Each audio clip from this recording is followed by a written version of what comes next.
Mr. Klain, do you have any knowledge of President Biden's political advisors weighing in on whether Dr. O'Connor should have performed a cognitive exam? I'm not aware of that, no. Do you have any knowledge of President Biden's political advisors weighing in on any of the health care that President Biden should have or did in fact receive? Not that I'm aware of, no. Did you ever weigh in on President Biden's medical care? Only to tell Dr. O'Connor he should do whatever he thought was medically necessary and right.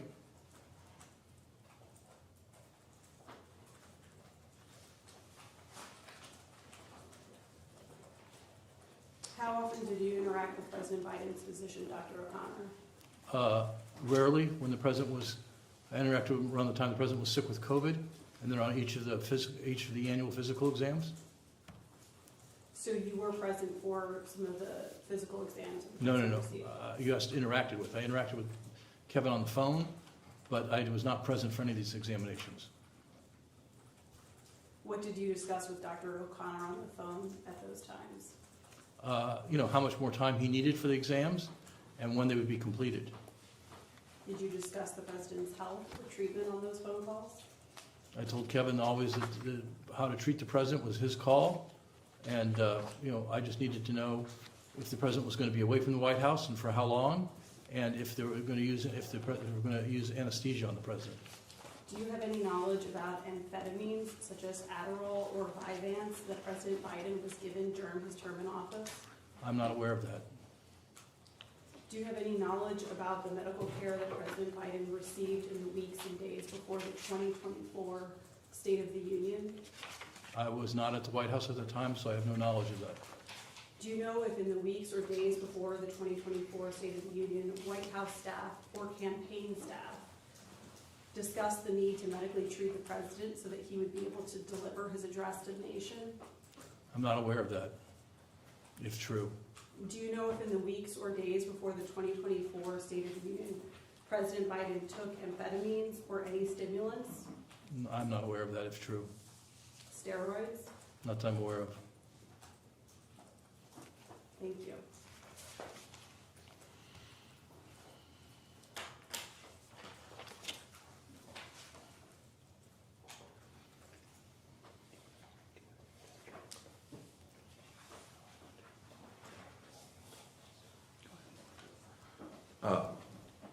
Shifting gears to the President Biden's decision to no longer seek re-election. Were you with him in Rehoboth that weekend? I was not, no. When did you learn of his decision to not seek re-election? I learned of his decision when Jeff Zients called me at home briefly before the official announcement was made and told me the president had decided to withdraw. Did he tell you why? He did not tell me why. Leading up to that decision, there were a lot of efforts to, inform that decision. Meetings with governors, like you said, there was a meeting with the Progressive Caucus at some point. It might have even been that weekend, and various other things. Were you involved in setting any of those up? I was not. And then you said, when I asked about certain surrogates, that Governors Newsom, Shapiro, and Whitmer were large surrogates on the campaign. Is that fair? Yes, it is fair. Did my recollection, yes. Did any of them call you regarding President Biden's decision to drop out? No. Did any of them call you regarding the President Biden's debate? I spoke to Governor Shapiro before the debate, but not after. Okay. And then did any of them call you in between the president dropping out and 25 minutes later endorsing Ms. Harris? No. Did you have any discussions with those three about possibly running for president? Governor Newsom had come and seen me at the White House while I was still chief of staff in 2022 to inform me that he was not going to run for president and they wanted to be a supporter of President Biden's re-election. And we discussed that in 2022, but that was the only discussion I had with any of them about their potential presidential candidacies. And then Mr. Zients called you. Did he say whether or not he agreed with the president's decision to drop out? He did not say. I offered my view, but Jeff did not offer a view. What was your view? I told Jeff I thought this was a mistake Why? because I still believe that Joe Biden was our best chance to win in the fall, and that's why I thought it was a mistake. It's been widely reported at some point that weekend, Mr. Ricchetti and Mr. Donlin were summoned to help write the dropout letter. Is that your understanding as well? I've read those reports. I have no firsthand knowledge, though. Okay. Do you have any firsthand knowledge on who else was at the Rehoboth House that weekend? I've now read a report in one of the newspapers that Senator Schumer was there, but I had no firsthand knowledge of that and didn't know that, so I recently read an account of that, and it was one of the excerpts of one of these books. In one of the books as well, there was, I don't remember the exact day that weekend, but Mr. Biden did a Zoom call with the Progressive Caucus. Yes. Where it was reported at least that the president got a little... Feisty. Feisty was the word I was thinking of too, on that call. Did you get any readout from any of the individuals on that call regarding it? I did. From whom? From Congresswoman Jayapal. What did she tell you? She told me the call had gone poorly. And at that point, they still had not issued any letter of support for the president's reelection. Yes. Did she explain why the call went poorly? She said that the president said that he was the only true progressive on the call, and that the Progressive Caucus was just a Gaza caucus, and was just focused on opposition to the president's policies in the Middle East, and didn't really care much about climate change. And that members had found that,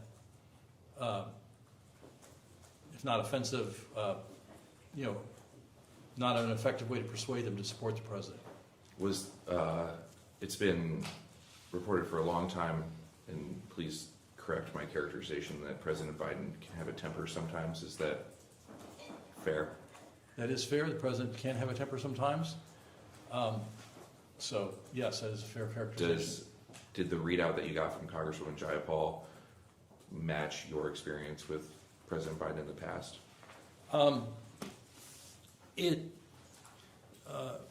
Yes and no. Yes, it matched the fact that he had a temper, but I was surprised he had been adversarial with the Progressive Caucus, which had supported almost all of his measures as president, and had supported his candidacy to that point, and so I was surprised that he took that approach. Did you have any conversations with Mr. Zients regarding that phone call? I did. What were the contents of those conversations? I told Jeff I thought that it had been a mistake to not have someone brief the president before that call, and someone who had good relations with the Progressive Caucus with the president. And Jeff told me he had sent Mr. Ricchetti up to Rehoboth to brief him for that call. And I said, look, I think this is a mistake. I think this is not Steve's strong suit, not his relationships, and there's so much at stake in this. I think either you or I ought to go up there. So you were aware of the Progressive Caucus call prior to it occurring? Yes, I was. And advocated for yourself to go to help the president? Or someone, yes. Did you talk to Mr. Ricchetti after that phone call? Not immediately after, but in the days afterwards, yes. What were the contents of those conversations? I said, Steve, was this as bad as it's been reported? He said it was pretty bad. I said, well, did you brief him? He said, yes, I briefed him. I said, well, did you tell him that his goal was to win over the Progressive Caucus? He said, well, yes, I did. He was just fired up about this Gaza thing. I said, okay. Was Mr. Ricchetti, did you get the sense that Mr. Ricchetti was surprised at the outcome of that call? Well, at this point in time, the president had withdrawn, and so we were all kind of dealing with the aftermath of that, and less focused on the specific call and more on, like, the president was no longer running for re-election. In the call that you got from the Congresswoman, the readout from the caucus's call with the president, at that point, did she give any inclination of whether or not they were supporting the president's bid for re-election? She said they were not inclined to put out a statement supporting his bid, and I said, well, we need to have more interaction here. I think that one bad call shouldn't change a long relationship, and I urged her to keep an open mind. She said she would keep an open mind, but made no commitment. But at that point, did not say that she was not supporting the president, is that Didn't correct? say she was not supporting, didn't say she was supporting, just said she was willing to consider other inputs. Were you, I can presume the answer to this question, were you involved at all in the letter the president sent announcing his withdrawal? I was not. I first saw the letter after it was publicly released. And then, in this time period, I know I asked about the time period kind of like immediately after the debate. In this time period, in mid-July, were you started to hear any concerns from anyone outside of the Progressive Caucus regarding the president's re-election chances? Well, I think the news was filled with those concerns of anonymous members of Congress saying he should go, and reports that the Speaker Emeritus favored him leaving the race. So, yeah, I was quite aware of those concerns. Did the former speaker call you? No, she did not. Did, at that point, Majority Leader Schumer call you? He did not. Did you receive any other calls from any members of Congress? I did not. What about in the Senate? Not that I recall, no. Any cabinet members at that point in time? No.